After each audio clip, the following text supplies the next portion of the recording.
Biz bəzən bu sözü işlədirik, çox səhv işlədirik.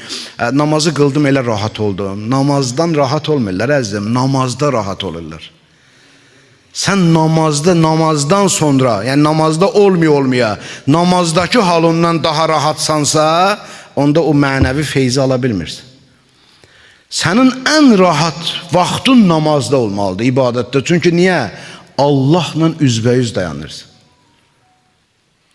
Özdə Fatihənin sözlərinə baxın, Fatihənin əvvəlində üçüncü şəxs var. Yarısından artıq Allah üçüncü şəxsi götürür. Nə deməkdir üçüncü şəxsi götürür? Yəni bütün pərdələri götürür. Deyir, daha sənlə mən ikimiz qalay. İstəmirəm daha başqası. Və tərcüməsinə bax, Bismillahirrahmanirrahim, Elhamdülillahi Rabbil Alemin.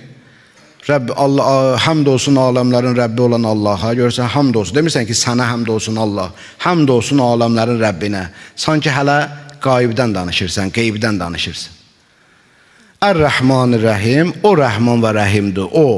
O, sən yox, hələ o. Ər-Rəhmanir-Rəhim, Maliki yevmiddin, qiyamət gününün malikidir. İyyəkə, yalnız və yalnız sənə ibadət edirik, səndən kömək istəyirik. Və fikir ver, xitab necə dəyişdi?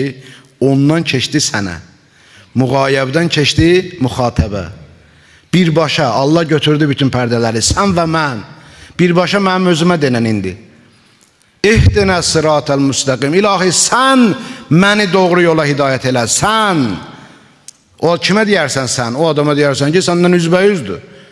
O şəxsə deyərsən ki, səndən üzbəyüzdür. O varlığa deyirsən ki, səndən üzbəyüzdür. Ona deyirsən. Sən bununla rahatlıq tapmayacaqsan, nə vaxt tapacaqsan? Ərihna biz salah ya Bilal. Bilal, bizə namazla rahatlıq ver. Namazla rahatlıq ver bizə.